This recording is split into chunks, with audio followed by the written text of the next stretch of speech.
శ్రీకృష్ణ అందరికీ వెల్కమ్. ఈరోజు మనం శ్రీమద్ భాగవతంలో దేవతలు చేస్తున్నటువంటి స్తుతి శ్రీకృష్ణ భగవానుడికి అది వింటూ ఉన్నాము.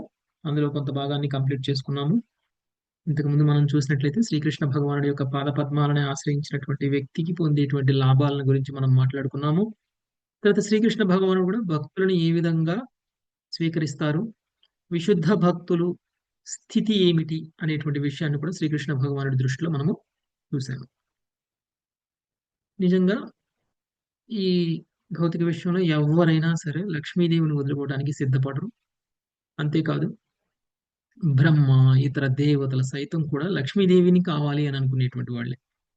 కానీ భగవంతుడు మాత్రం భక్తుడి యొక్క స్థానాన్ని లక్ష్మీదేవి కంటే కూడా ఉన్నతమైనటువంటి స్థానంలో ఉంచారు అనేటువంటి విషయాన్ని చెప్తున్నారు.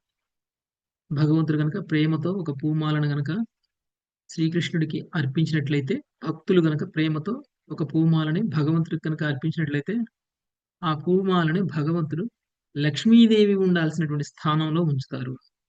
లక్ష్మీదేవికి కాంపిటీషన్ భక్తుడు.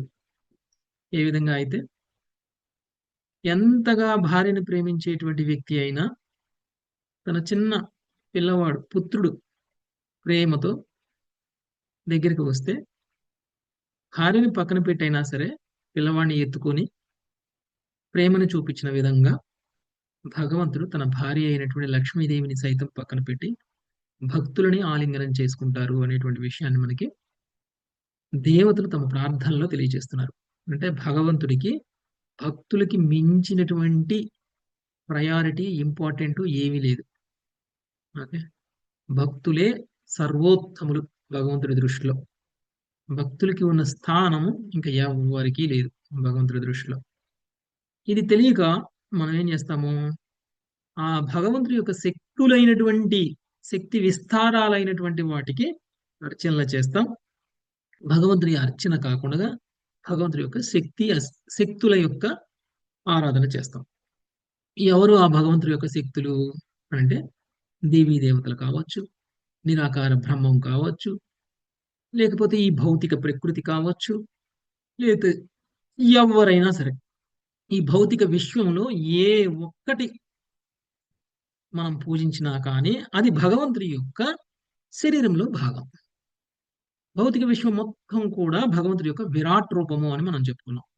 అలాంటప్పుడు ఈ విరాట్ రూపంలో ఉన్నటువంటి దేవీ దేవతలు సైతం, విరాట్ రూపంలో ఉన్నటువంటి ఆ మాయ సైతం, ఈ విరాట్ రూపంలో ఉన్నటువంటి ప్రముఖమైనటువంటి లేకపోతే పేరు ప్రతిష్టలు ఉన్నటువంటి వ్యక్తులైతే ఎవరైనా సరే భగవంతుడిలో భాగమే, అంటే భగవంతుడి యొక్క శక్తులే. అలా భగవంతుడి యొక్క శక్తులను పూజించకుండా డైరెక్ట్ గా భగవంతుడినే పూజిస్తేటువంటి వచ్చే లాభము ఆ భగవంతుడి యొక్క విస్తారాలని శక్తులని పూజించడం వల్ల కలగదు అని మనకి తెలియజేస్తున్నారు. అంతేకాదు భగవంతుడు ప్రత్యక్షంగా పూజించినటువంటి వాళ్ళు కొన్ని భగవంతుడి యొక్క రూపాన్ని పూజిస్తారా అంటే, భగవంతుడి యొక్క రూపాన్ని పూజించడం వల్ల కలిగేటువంటి లాభాన్ని, నిరాకార బ్రహ్మాన్ని పూజించడం వల్ల కలిగేటువంటి లాభాన్ని కూడా మనము రెండింటిని కంపేర్ కూడా చేయలేము. నిరాకార బ్రహ్మం కూడా భగవంతుడి యొక్క శక్తే. అలాంటప్పుడు మనం ఎందుకు పాక్షికమైనటువంటి దాన్ని పూజించాలి? పాక్షికమైనటువంటి దాని కోసం మనం ఎందుకు అట్రాక్షన్ పెట్టుకోవాలి?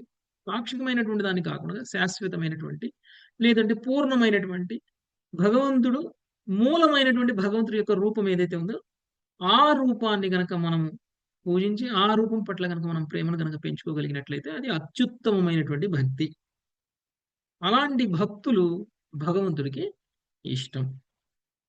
అలా కాకుండా బ్రహ్మ గాని దేవతలు కానీ ఎవరైనా సరే వీళ్ళందరూ కూడా ఈ భౌతిక విశ్వంలో జీవులే. కానీ భగవంతుడు జీవుడు కాదు. భగవంతుడు ఈ జీవులందరికీ కూడా మూలము. జీవుడు దేహధారి, అంటే దేవతల సైతం దేహదారులే. మనలాగా దేవతల సైతం దేహదారులే. అంటే మనలాగా ఒక ఆత్మ, మనం ఏ విధంగా అయితే ఈ శరీరాన్ని వదిలేసి ఇంకొక శరీరాన్ని తీసుకుంటామో, దేహాన్ని ధరిస్తామో, ఆ విధంగా వాళ్ళు కూడా దేహాన్ని ధరించి ఉన్నారు. ఇక్కడ మనం అర్థం చేసుకోవాల్సింది అంటే బ్రహ్మదేవుడి నుంచి చీమ వరకు కూడా, చిన్న చీమ వరకు కూడా ఒక్కొక్కరు ఒక్కొక్క రకమైనటువంటి శరీరాలను దాల్చినటువంటి వాళ్ళే తప్ప వాళ్ళు భగవంతుడితో సమానం ఎప్పటికీ కారు అనేటువంటి విషయం మనం అర్థం చేసుకోవాలి. ఇది తెలుసుకున్నటువంటి మనము భగవంతుడి పట్ల విశ్వాసం, భగవంతుడి పట్ల ప్రేమ మనకి పెరగాలి. అదే మన యొక్క లక్ష్యం. మన భక్తి యొక్క లక్ష్యం కూడా అదే. ఆ విధంగా ఆధ్యాత్మిక స్థితిని పొందగోరినటువంటి వాళ్ళు, లేదు అనంటే ముక్తిని పొందగోరినటువంటి వాళ్ళు, భగవంతుడి యొక్క ప్రేమను పొందగోరినటువంటి వాళ్ళు, భగవంతుడి యొక్క సేవను పొందగోరినటువంటి వాళ్ళు చేయాల్సిన పని ఈ ఆరాధనలు, ఈ ఈ ఈ ఇండైరెక్ట్ వర్షిప్లు కాదు, డైరెక్ట్ వర్షిప్ చేయాలి భగవంతుడికి అని తెలియజేస్తున్నారు. ఓకే, ఇంతవరకు మనం చూసాము. ఇక ఈ రోజు 15వ శ్లోకం నుంచి చూద్దాం. 15వ శ్లోకం అవ్వలేదు కదా మాతాజీ? ఓకే అవలేదు ప్రభుజీ. ఓకే, ఈ రోజు 15వ శ్లోకం నుంచి చూద్దాం. ఓకే, ఇందుమతి మాతాజీ. అస్యాసి హేతుర్ ఉదయ స్థితి సంయమానాం అస్యాసి హేతుర్దయ స్థితి అవ్యక్త జీవ మహతామపి కాలమాహుః.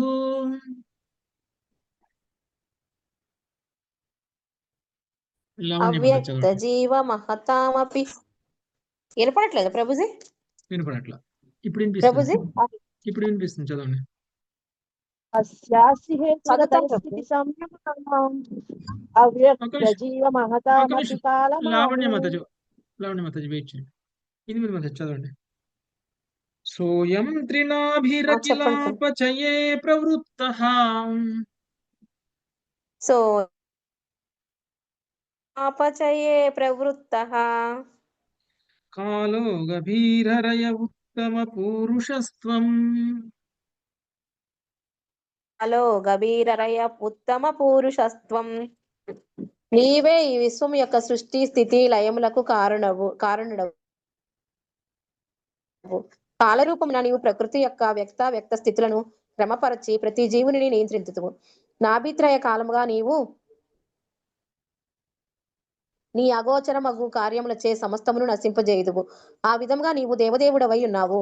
భాష్యము. గభీరరయ గభీరరయ అగోచరమగు గతి, జలం, బలము అను పదము ప్రధానమైనది. ప్రకృతి నియమానుసారము మన దేహములతో పాటు అన్ని వస్తువులు క్రమముగా క్షీణించుటను మనము గమనింపవచ్చును. ఈ ప్రకారము క్షీణించుట యొక్క దీర్ఘకాల ఫలితములను మనము గమనింపగలమేమో గాని లేము. ఉదాహరణకు జుట్టు లేదా గోళ్లు ఎలా పెరుగుతున్నాయో మనము చూడలేము. వాటి మొత్తం పెరుగుదలను మనము గమనించగలమే గాని క్షణక్షణము ఆ పెరుగుదలను అనుభూతమర్చుకొనలేము.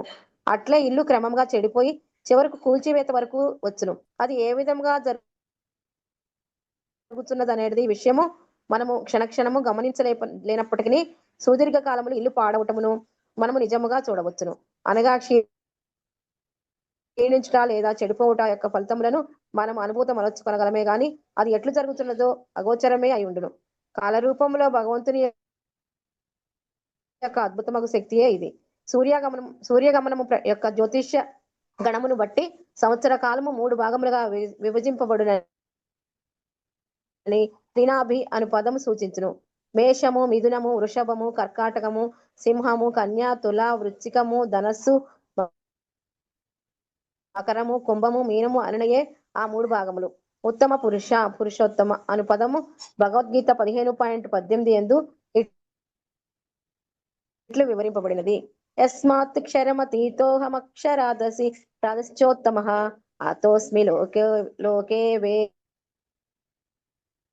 చ ప్రతితః పురుషోత్తమః.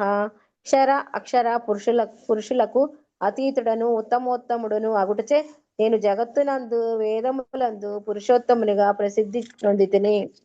హరే కృష్ణ ప్రభుజీ. దాని హరే కృష్ణ. నా ఒక్కడికే వినిపించట్లేదా? అందరికి అంతేనా మాతాజీ? మధ్య మధ్యలో బ్రేక్ అవుతుంది. అందరికి వినిపిస్తుంది అవునా? ఓకే ఓకే, నా మాట వినిపిస్తుందా మీకు మంచిగా? క్లారిటీగా ఉంది ప్రభు, మీది కూడా. ఓకే ఓకే, సో ఈ శ్లోకంలో ఇంకా వాళ్ళు భగవంతుని యొక్క గొప్పతనాన్ని కూడా మనకి ఇంకా తెలియజేస్తున్నారు. భగవంతుడు ఈ విశ్వం యొక్క సృష్టి స్థితి లయానికి కారకుడు. కాల రూపంలో భగవంతుని వ్యక్తావ్యక్త స్థితులను క్రమపరిచి ప్రతి జీవుని నియంత్రిస్తున్నారు. నాభిత్రయ కాలము నీవు నీ అగోచరము కార్యముచే నాభిత్రయ కాలముగా నీ అగోచరమైన కార్యముచే సమస్తమును నశింపజేయుచున్నావు. ఆ విధంగా నీవు దేవదేవుడివై ఉన్నావు. అంటే భగవంతుడు కాల రూపంలో ఏ విధంగా ఈ సమస్త సృష్టిని నియంత్రిస్తున్నారు అనేటువంటి విషయాన్ని కూడా మనకు తెలియజేస్తున్నారు. ఇంతకుముందు భగవంతుడు మాయ రూపంలో మాయగా నియంత్రిస్తున్నారు. మాయను నియమించి ఈ భౌతిక సృష్టిని సృష్టించడం అనేటువంటిది జరిగింది. ఇప్పుడు ఆ సృష్టించినటువంటి సృష్టిని ఇప్పుడు లయం కూడా ఎలా చేస్తున్నారు అనేటువంటి విషయాన్ని చెప్తున్నారు. అంటే పోషిస్తున్నారు, మధ్యలో లయము కూడా చేస్తున్నారు. అంటే సృష్టింపబడినటువంటి ప్రతిదీ కూడా కొంతకాలం పోషింపబడక ముందే లయింపబడుతుందా? ఇలా పుట్టి ఇలా పోతుందా?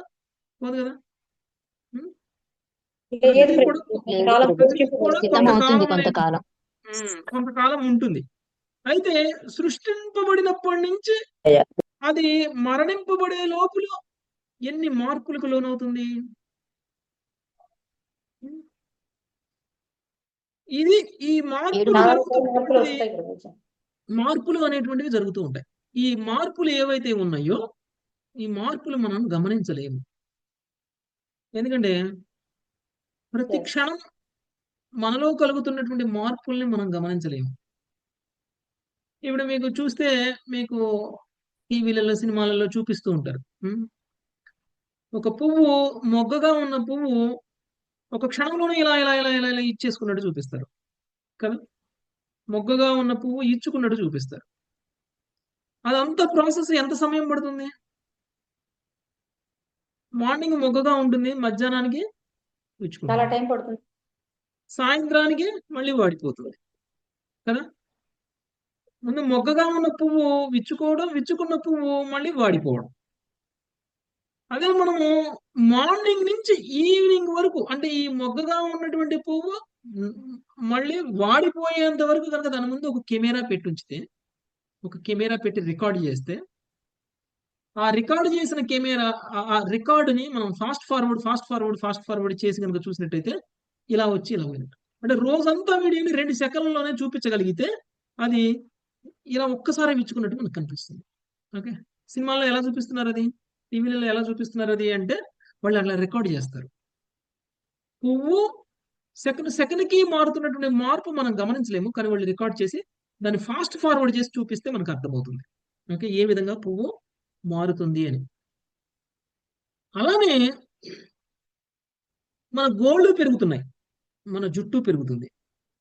మనకు పెరుగుతున్నటువంటి గోళ్ళు జుట్టు కూడా మార్పులు మనం గమనించగలుగుతున్నామా? నిన్నటికి ఈ రోజుకి ఎంత తేడా ఉంది జుట్టు అనేది మనకు అర్థం కాదు. చాలా మందికి రోజు గడ్డం గీసుకోకపోతే ఏమవుతుందండి? గడ్డం పెరిగిపోతుంది. ఒక్క రోజులోనే తేడా కనిపిస్తుంది. కానీ ప్రతి క్షణం గమనిస్తే అర్థమవుతుందా? ప్రతి క్షణం గమనిస్తే ఒక క్షణం ముందుకి ఒక క్షణం తర్వాతకి ఇంత పెరుగుతుంది, ఇంత పెరిగింది అని మనకు అర్థమవుతుందా? జుట్టు కానీ గోల్డ్ కానీ అర్థం కాదు. గోల్డ్ కొరుక్కునే ఎవరైనా గోల్డ్ కొరుక్కునే వాళ్ళు ఉన్నారా? ఎవరికైనా గోల్డ్ కొరికే అలవాటు ఉందా? గోల్డ్ కొరికే వాళ్ళు ఎక్కడి నుంచి తీసుకొస్తారో తెలియదు, కొరుకుతూనే ఉంటారు. ఎంత కొరికినా గోల్డ్ వస్తూనే ఉంటాయి. ఎక్కడి నుంచి వస్తాయి? సో కొంతమంది వారానికి ఒకసారి 2 వారాలకు ఒకసారి తీసుకుంటారు, కొంతమంది రోజు కొరుకుతూనే ఉంటారు. రోజు కొరికినా కానీ గోల్డ్ తరగవు, వస్తూనే ఉంటాయి. ఎట్లా వస్తున్నాయి? కానీ అవి పెరుగుతున్నట్టు మనకు కనిపిస్తుందా? కనిపించదు.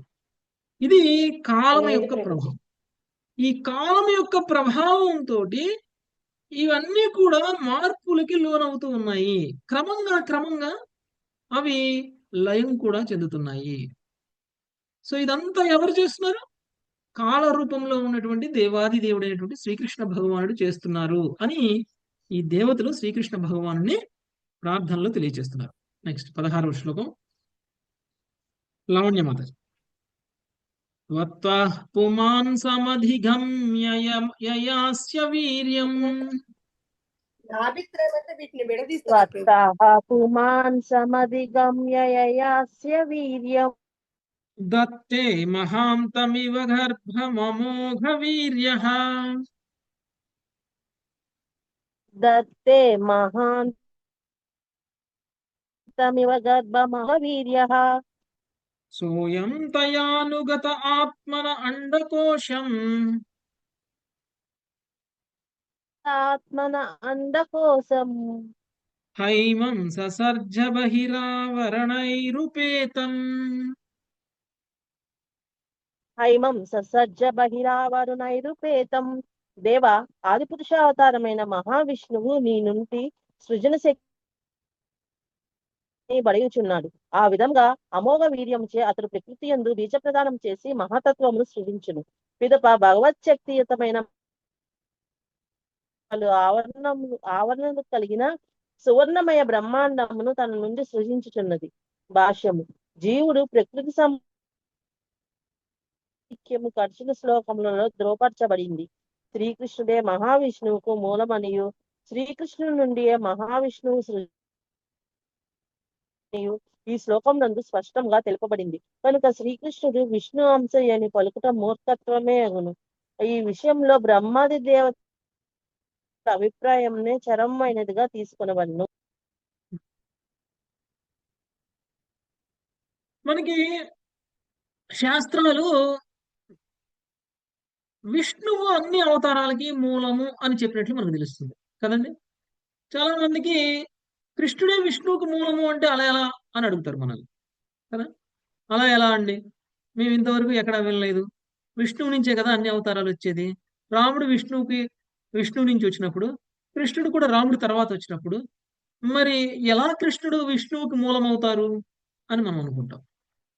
అలాంటి ప్రశ్నలే వేస్తాం. ఎవరైనా కృష్ణుడే విష్ణువుకి మూలము, విష్ణువు ద్వారా వచ్చినటువంటి అన్ని అవతారాలకి మూలము శ్రీకృష్ణ భగవానుడు అనేటువంటి విషయం చెప్తే ఎవరికి అర్థం చేసుకోవడానికి కూడా ఇష్టపడరు. అందుకనే మనకి శ్రీమద్ భాగవతం స్పష్టం చేస్తుంది. శ్రీమద్ భాగవతంలో మనకి మొదటి స్కందంలోనే వచ్చేసింది ఏతే చాంస కళాపుంస కృష్ణస్తు భగవాన్ స్వయం అనేటువంటి విషయాన్ని చెప్పారు. అంతకు ముందు చెప్పినటువంటి అవతారాల గురించి, చాలా అవతారాల గురించి చెప్పారు సుఖదేవ గోస్వామి.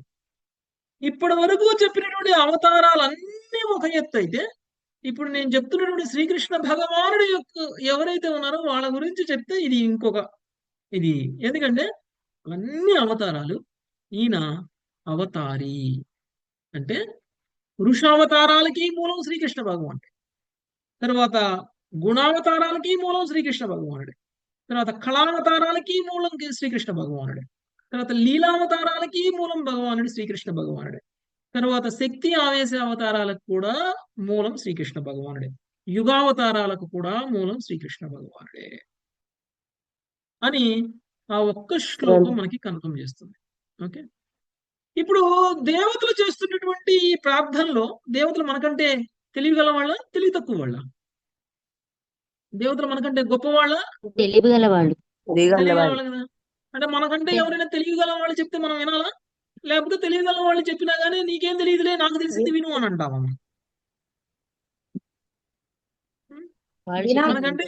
మనకంటే తెలివిగల వాళ్ళు చెప్పిన వాళ్ళు మనం వినాలి. దేవతలు మనకంటే ఉన్నతమైనటువంటి స్థితిలో ఉన్నటువంటి వాళ్ళు, బ్రహ్మదేవుడితో సహా దేవతలు మనకంటే ఉన్నతమైనటువంటి స్థితిలో ఉన్నటువంటి వాళ్ళు, ఉన్నతమైనటువంటి జ్ఞానం తెలిసినటువంటి వాళ్ళు, మనకంటే గొప్పవాళ్ళు.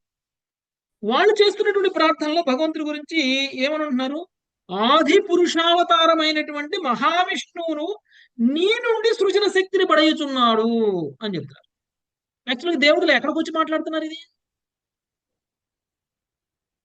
దేవతలు ఎక్కడికి వచ్చి మాట్లాడుతున్నారు? ఎవరితోటి మాట్లాడుతున్నారు?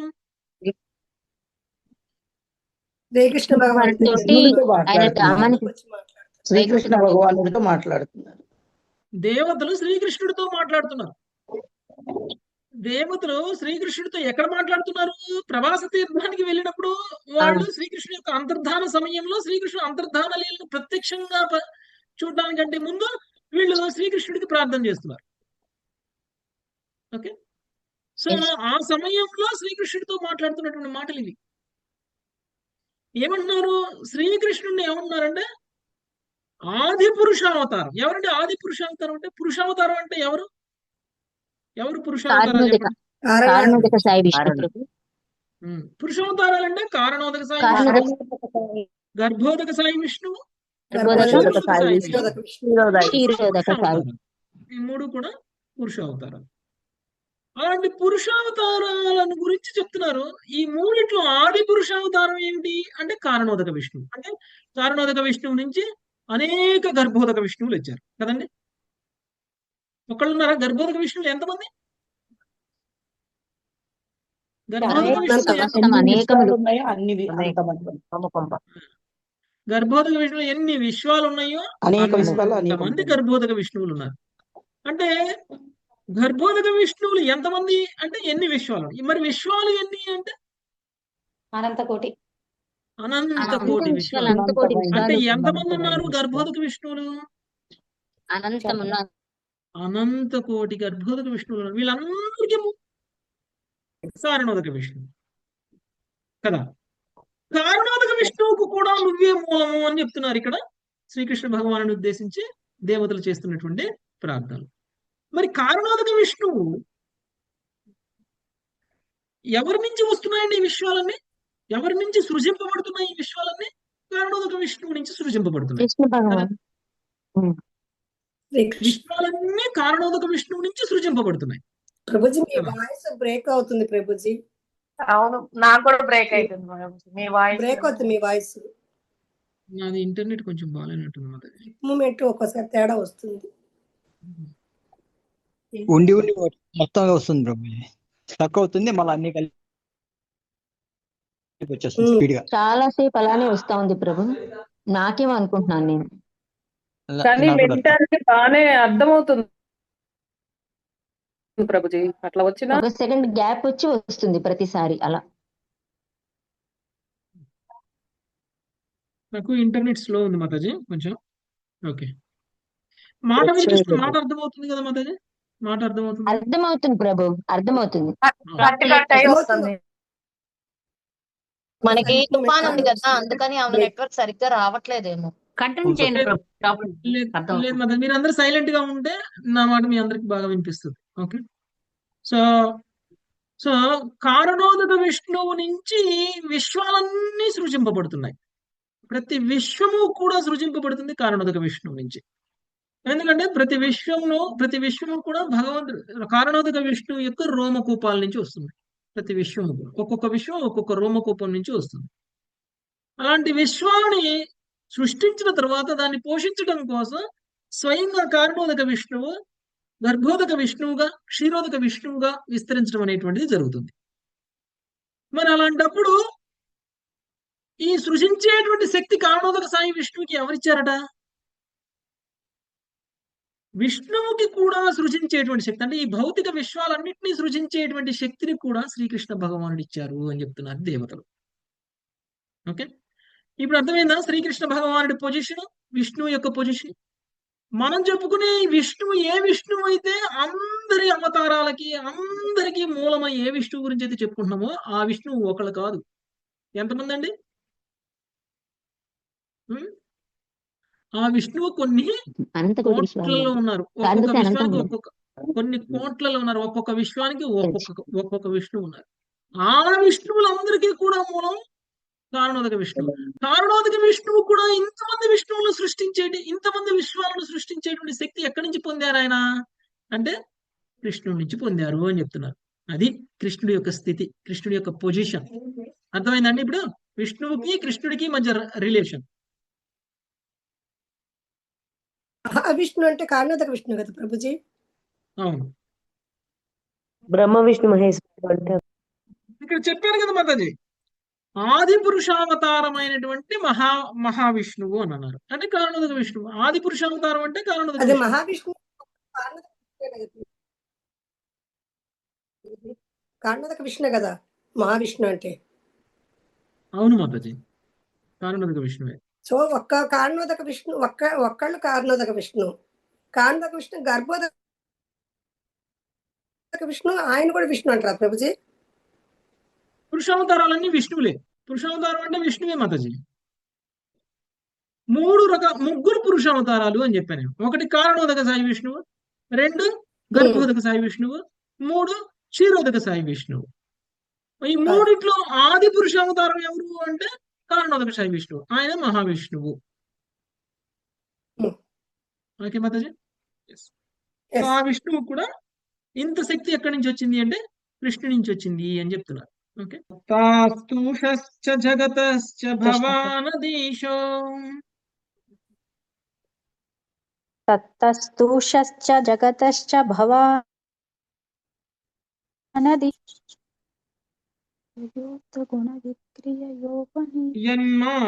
యన్మాయయోత గుణ విక్రయోపనీతాన్ యన్మాయయోత్త గుణ విక్రియయోపనీతాన్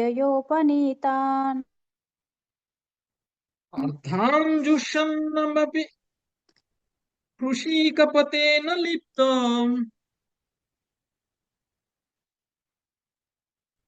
కృషీకపతేన లిప్తో యేన్యే స్వతః పరిహృతాదపి బిభ్యతి స్మః ఏన్యే స్వభ్యతి స్మ. ప్రభు, ఈ విశ్వమునకు నీవే సృష్టికర్తవు, చరాచర జీవులకు చరమ నియామకుడవు అయి ఉన్నావు, పరమ నియామకుడవై హృషికేశుడవు. ఆ విధముగా నీవు జగత్తునందలి అనంతమగు ఇంద్రియ కలాపముల పర్యవేక్షణ కార్యములు కలుషితుడవు. ఇంకొక ప్రక్క ఇతర జీవులు, యోగులు, తత్వవేత్తలను,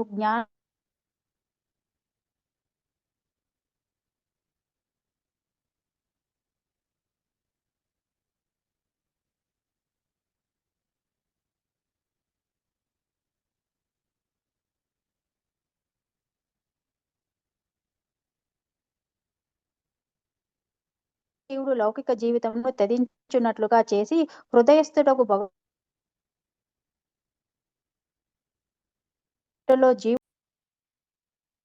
ఈ విశ్వములకు నీవే సృష్టికర్తవు, చరాచర జీవులకు చరమ నియామకుడు అయి ఉన్నావు. నీవు ఇంద్రియ కలాపములకు పరమ నియామకుడైనటువంటి హృషికేశుడు. ఆ విధముగా నీవు జగత్తునందలి అనంతమగు ఇంద్రియ కలాపముల పర్యవేక్షణ కార్యంలో కలుషితుడువు గాని బద్ధుడవు కాని కావు. ఇంకొక ప్రక్క ఇతర జీవులు, యోగులు, తత్వవేత్తలు జ్ఞాన సాధన కొరకై తాము త్యజించినటువంటి ఇంద్రియార్థములను తలచినంత మాత్రమే భీతులై కలత చెందురు. ఓకే, యాక్చువల్గా ఇప్పుడు మనం చూస్తే ఎంత గొప్పవాడైనా సరే ఇంద్రియార్థానికి ఆకర్షితుడు కాకుండా ఉండలేడు. ఈ ఇంద్రియార్థాన్ని వాళ్ళు మర్చిపోయినా, ఇంద్రియార్థాలను వాళ్ళు ధ్యానించకుండా ఉన్నా, వాళ్ళు బలవంతంగా ఇంద్రియాలను నియంత్రించి ఇంద్రియార్థాల సంపర్కంలోకి తీసుకురాకుండా ఉంచినప్పటికీ కొంతకాలం తర్వాత అయినా సరే, కొంత సమయం తర్వాత అయినా సరే, యాక్సిడెంటల్ గా ఏదైనా ఇంద్రియార్థాన్ని వాళ్ళు చూడగానే, వాళ్ళ సంపర్కంలోకి రాగానే వాళ్ళు ఇంతకు ముందు ఆ ఇంద్రియార్థంతో వాళ్ళకు ఉన్నటువంటి అనుభవాన్ని వాళ్ళు మళ్ళీ గుర్తు తెచ్చుకుంటారు కదండి.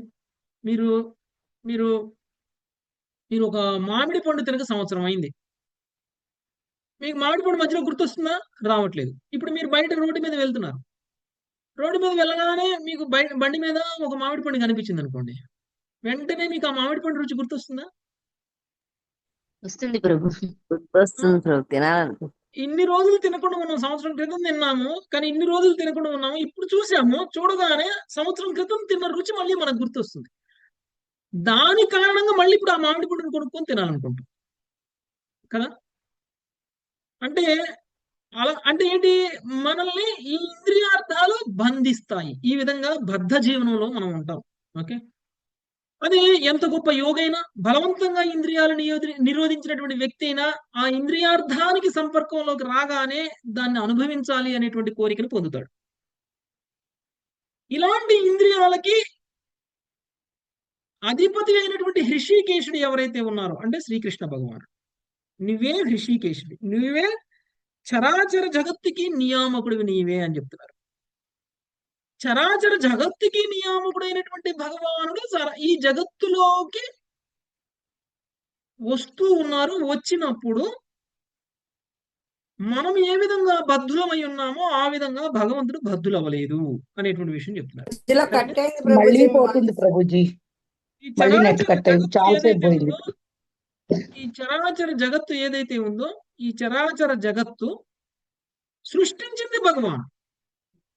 భగవానుడు సృష్టించి భౌతిక జగత్తులోకి వచ్చినప్పటికీ ఈ భౌతిక జగత్తులో ఏ ఇంద్రియార్థము కూడా, అంటే తనతో నియమించబడినటువంటి ఏ ఇంద్రియార్థము కూడా భగవంతుణ్ణి బంధించలేదు.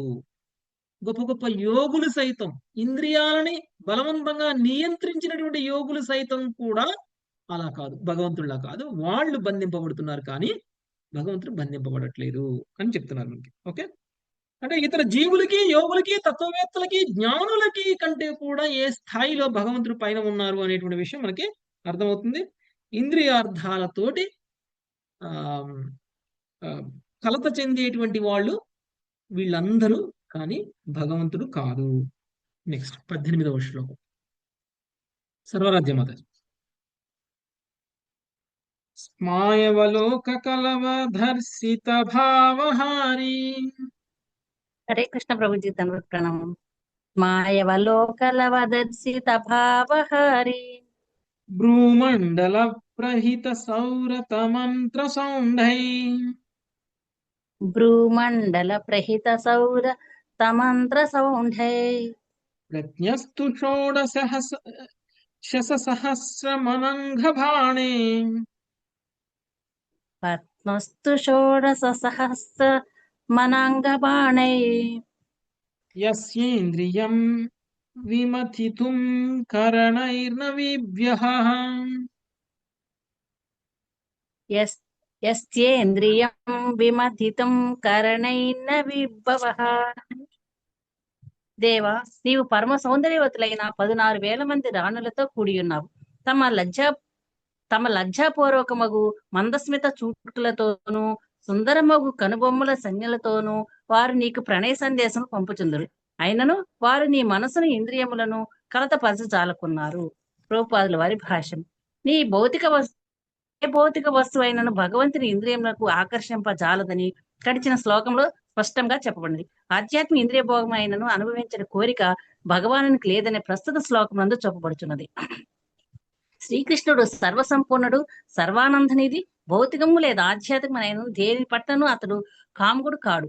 తన భార్య సత్యభామ ప్రీత్యర్థము శ్రీకృష్ణుడు స్వర్గము నుండి పారిజాత వృక్షం అపహరించి ఆ విధంగా భార్యా విధేయుడైన భర్తగా గోచరించనని ఎవరేని వాదించవచ్చును.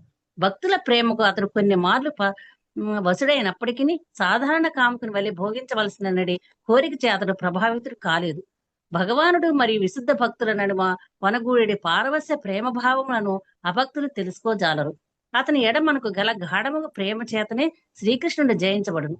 ఆ విధంగా విశుద్ధ భక్తులు అతన్ని నియంత్రించగలరు. ఉదాహరణకు బృందావనం నందలి వృద్ధ గోపికలు లయబద్ధముగా చప్పట్లు చల్చుచు కృష్ణునితో నృత్యం చేయించెడివారు. ద్వారకలో సత్యభామ తన ఎడగల ప్రేమకు నిదర్శనముగా పారిజాత వృక్షము తెమ్మని శ్రీకృష్ణ ఆజ్ఞాపించినది. శ్రీనివాసాచార్య విరచితమైన షడ్గోస్వామాష్టకంలో గోపీ భావ రసామృతాబ్ధ లహరి కల్లోల మగ్నముహు. భగవంతునికి విశుద్ధ భక్తులకు మధ్యనున్న ప్రేమ ఆధ్యాత్మిక ఆనంద సాగరము అని చెప్పబడింది. కానీ అదే సమయంలో శ్రీకృష్ణుడు పూర్తిగా ఆత్మ సంతుష్టుడై ఉండెను. ఆ దేవదేవుడు బ్రజగోప భామల సాంగత్యం ఉపేక్షగా త్యజించి అక్రూరుని అభ్యర్థనపై మధురకు వెళ్ళెను. ఈ విధంగా బృందావన గోపికలు కాని, ద్వారకేంద్రుల రాణులు కాని అతని యందు భోగ భావనను కలిగింపలేకపోయి ఈ జగత్తులో సుఖమనే దాన్ని భావం భోగమే.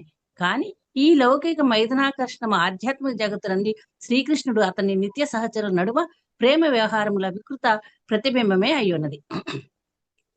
బృందావన గోపికల అమాయకురాండ్రులైన పాధావనేజ సరిత శ్యామలాని హంతుం. పాదావనేజ సరిత శ్యామలాని హంతుం. ఆనుస్రవం శృతిభిరంఘ్రి మంఘ సంఘై. అనుస్రవం శృతిభిరంఘ్రి జమంగ సంగై. తీర్థద్వయం శుచిషధస్థ ఉపస్పృశంతి. తీర్థద్వయం శుచిషదస్త ఉపస్పృశంతి. నీ కథామృత నది, నీ పాదపద్మ ప్రక్షాళన వల్ల జనించిన పవిత్ర నది ముల్లోకముల యందరి సమస్త కల్మషమును నశింపచేయగలిగినవై ఉన్నది. తాము పునీతులగుటకు యత్నించేవారు కర్ణములతో నీ కథా సాంగత్యమును పొందుచుందురు. నీ పాదపద్మముల నుండి బయలువెడిన పవిత్ర నది యందు కృంకులిడి వారు దాని సాంగత్యమును పడయుదురు. భాష్యము. అనుస్రవం గురో రుచ్చారణంను శ్రూయంతే మనుజుడు గురుదేవుని నుండి శ్రీకృష్ణుని గురించి వినవలను అని శ్రీల విశ్వనాథ చక్రవర్తి ఠాకూర్లు పలికిరి. ప్రామాణికుడు గురుదేవుడు భగవంతుని లీలలను, శక్తులను, అవతారమును శిష్యునికి వివరించును. గురువు ప్రామాణికుడైనచో, శిష్యుడు శ్రద్ధ గలవాడు, వినయశీలుడైనచో గురు శిష్యుల సంవాదము వారిరువురిని అమృతం వలె ఉండును. భగవద్భక్తులకు అనుభూతమయ్యే విశేషానందము సాధారణ వ్యక్తులకు ఊహకైనను అందదు. అటువంటి అమృతమయ సంభాషణము, శ్రవణము బద్ధజీవుని హృదయం మంత్రి సమస్త కల్మషము నశింపజేయును. కృష్ణ సేవారహితముగా జీవించవలనటి కోరికయే మొదటి కల్మషము. ఇచ్చట వర్ణితమైన వేరొక అమృతము శరణామృతము, భగవత్పాదములను కడిగిన అమృత జలము. వామనదేవుడు తన పాద పద్మములతో బ్రహ్మాండమునకు విల్లు చేయగా పవిత్ర గంగా జలము అతని పాదమును కడిగి విశ్వంలో ప్రవేశించినది. శ్రీకృష్ణుడు 5000 సంవత్సరముల కిందట ఈ జగత్తులో అవతరించినప్పుడు యమునా నది కూడా అతని పాద పద్మములను కడిగినది. శ్రీకృష్ణుడు ప్రతిదినము తన గోపమిత్రులతోనూ చెలులతోనూ యమునా నదిలో క్రీడించను. తత్ఫలితంగా ఆ నది కూడా శరణామృతమే అయినది. కనుక ప్రతి ఒక్కరూ గంగలో లేదా యమునలో స్నానం ఆడవలను. ప్రతి ఉదయం ఇస్కాన మందిరంలో శ్రీకృష్ణుని శ్రీగ్రహమునకు అభిషేకం జరుగును. ఆ విధంగా పునీతమైన జలము కూడా చరణామృతమే అని పిలువబడును.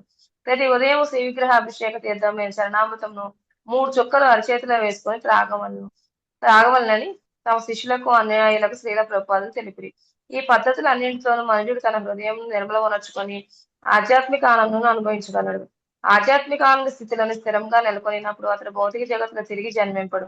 ఈ శ్లోకంలో శుచిషద అను పదము ప్రధానమైనది. అనగా మనుజుడు విశుద్ధ కృష్ణభక్తి కలాపములలోకి తప్పక నెలకొనవలనని, అతడు భగవత్ సేవను గురుదేవుని ద్వారా నెరవవలను. గురువాజ్ఞలను అతడు ఎటువంటి కల్పనం లేకుండా స్వీకరించవలను. ఈ జగత్తు యొక్క మాయాజాలానికి ఆకర్షితులైన వారు ఒకప్పుడు మనోకల్పిత భగవద్భావాలను తయారు చేసుకుంటారు. కానీ కేవలం ప్రామాణిక గురుదేవుని ద్వారానే మనము భగవంతుని గురించి, భగవద్భక్తిని గురించి పరిపూర్ణము విశుద్ధమునైన జ్ఞానంను పొందగలం. అటువంటి జ్ఞానంను కృష్ణ కృపామూర్తి శ్రీల ఏసి భక్తి వేదాంత స్వామి ప్రభుపాదుల వారి గ్రంథములలో పొందవచ్చు. హరే కృష్ణ ప్రభుజీ ధన్యవాదాలు. ముల్లోకాలని కూడా సమస్త కల్మషాల నుంచి కూడా ప్రక్షాళన చేసేటువంటి శక్తి ఎవరికి ఉంది అని అంటే గంగాదేవికి ఉంది కదా. ఈ గంగాదేవికి ఆ శక్తి ఎక్కడి నుంచి వచ్చింది అని అంటే భగవంతుడి యొక్క పాద పద్మాలని తాకటం వల్ల వచ్చింది. భగవంతుడి యొక్క పాద పద్మాలను తాకుతూ గంగాదేవి ఆధ్యాత్మిక విశ్వం నుంచి భౌతిక విశ్వానికి వచ్చింది. భౌతిక విశ్వంలో మొత్తం వ్యాపించి ఉంది. మనం చూస్తున్నటువంటి నదులు, ఉపనదులు ఏవైతే ఉన్నాయో ఇవన్నీ కూడా గంగాదేవి యొక్క పాయలే. ఇలాంటి గంగాదేవిలో మనం గనక స్నానం చేసి పునీతమైతే తప్ప భగవంతుడి యొక్క అది ఒక రకంగా మనం పవిత్రం అవడానికి ఒక మార్గం. రెండవది భగవంతుడి యొక్క కథ శ్రవణం చేయడం వల్ల కూడా మనం పవిత్రం అవుతాం. అది కూడా కథా సాంగత్యాన్ని కూడా మనం పొందాలి అని అంటే మనకి ఎంతో కొంత సుకృతి ఉండాలి. అంటే ఇప్పుడు ఇంతమంది భాగవతం చెప్తుంటే వింటున్నారు అంటే వీళ్ళందరూ వింటున్నారు అంటే వీళ్ళు ఎన్నో సంవత్సరాల క్రితం ఎప్పుడో గంగలో స్నానం చేసి ఉండాలి. అందుకనే వీళ్ళు పవిత్రమై వీళ్ళకి భాగవత శ్రవణం చేసేటువంటి అర్హత వచ్చింది. ఏ జన్మలో అయినా చేసి ఉండాలి, ఈ జన్మలో కాకపోతే. నేను కాశీ పోలేదండి, నేను ఎక్కడికి పోలేదండి, నేను గంగలో స్నానం చేయలేదండి అంటే ఈ జన్మలో కాదు పోయిన జన్మలో చేసి ఉండాలి. అంటే భగవంతుడి యొక్క పాద పద్మాలని తాకినటువంటి నీళ్లు మనం ఏమంటామంటే దాన్ని చరణామృతము అని అంటాం కదా. చరణామృతంలో స్నానం చేసినటువంటి వాళ్ళకి కలిగేటువంటి పవిత్రత కారణంగా వాళ్ళు భగవంతుడికి దగ్గర అవుతున్నారు, భగవంతుడికి దగ్గర అవుతారు. అందుకనే మనకి శ్రీల ప్రభుపాదుల వారు ప్రతిరోజు చరణామృతాన్ని స్వీకరించండి మందిరంలో అని చెప్తారు భక్తులకి. అందుకని మనం ఇస్కాన్ మందిరానికి వెళ్ళినప్పుడు మనకి చరణామృతం చేతిలో వేస్తారు. 3 చుక్కలు కనీసంగా మనం కనుక స్వీకరించినట్లయితే మనం కూడా పవిత్రమవుతాం. భగవంతుని అభిషేకం చేసినటువంటి ఆ నీళ్లు, ఆ పాలు అన్ని కలిసి ఉంటాయి. సో అది మనం స్వీకరించడము అనేటువంటిది మనల్ని మనం పవిత్రం చేసుకోవడానికి అవసరమైంది. అంటే ఈ విధంగా మన ఆచార్యులు ఎందుకు చెప్తారు మనకి ఇవన్నీ? ఎందుకు చెప్తారు అంటే మనం భక్తిలో పురోగమించడం కోసం, మనం ఆధ్యాత్మికంగా పురోగమించడం కోసం, మనం విశుద్ధ భక్తులు అవడం కోసం, మనలో ఉన్నటువంటి కల్మషాలన్నింటినీ పోగొట్టడం కోసం ఆచార్యులు చెప్తారు. ఇది భక్తి చేసేటువంటి విధానం. ఆచార్యుల ద్వారా మనం భక్తిని ఎలా చెయ్యాలి అని తెలుసుకొని ఆ విధంగా మనము భగవంతుడితో కనెక్షన్ అవ్వాలి, ఆధ్యాత్మికంగా పురోగమించాలి. అదే మనకి ప్రభుపాదుల వారు మనందరికీ కూడా ఇచ్చినటువంటి ఒక తన గ్రంథాల్లో తన ద్వారా లేకపోతే ఆయన చెప్పేటువంటి దాని ద్వారా కూడా మనందరికీ కూడా ఇవ్వడం అనేటువంటి జరిగింది. ఓకే, ఇక్కడ వరకు దేవతల ప్రార్థన అనేటువంటి కంప్లీట్ అయింది. ఇక నెక్స్ట్ బ్రహ్మదేవుడు ప్రార్థన చేస్తారు. నెక్స్ట్ శ్లోకంలో ఏం చెప్తున్నారు అంటే, శ్రీ బాదరాయణ నిర్వాచ ఇత్యభిష్టూయ విబుధై శేషస్య తద్రుతిర్హరిం అభ్యభాషత గోవిందం ప్రణమ్యాంబరమాశ్రితః. శ్రీ సుఖదేవ గోస్వామి పలికను, శివాది దేవతలతో కూడిన వాడై బ్రహ్మదేవుడు ఈ విధంగా దేవదేవుడు గోవిందుని స్తుతించి ఆకాశం నందు నిలిచిన వాడై ఇట్లు పలికను. దేవతలతో పాటు ఎవరెవరు ఉన్నారండి? బ్రహ్మదేవుడు ఉన్నాడు, శివుడు కూడా ఉన్నాడు. శివుడు ఇతర దేవతలతో ఉన్నటువంటి బ్రహ్మదేవుడు ఏం మాట్లాడుతున్నారు అనేటువంటి విషయం నెక్స్ట్ శ్లోకం నుంచే మనకి చెప్తారు. ఓకే, ఈ రోజుకి ఇక్కడ కాపుదాం Mataji. Thank you very much. Hare Krishna. పంచాకల్పతరుభ్యశ్చ కృపా సింధుభ్యేవ చ కృపా సింధుభ్యో చ పతితానాం పతితానాం పావనేభ్యో పావనేభ్యో వైష్ణవేభ్యో హరే నమో కృష్ణ హరే కృష్ణ హరే కృష్ణ కృష్ణ కృష్ణ హరే హరే హరే కృష్ణ హరే రామ హరే రామ హరే రామ హరే రామ రామ రామ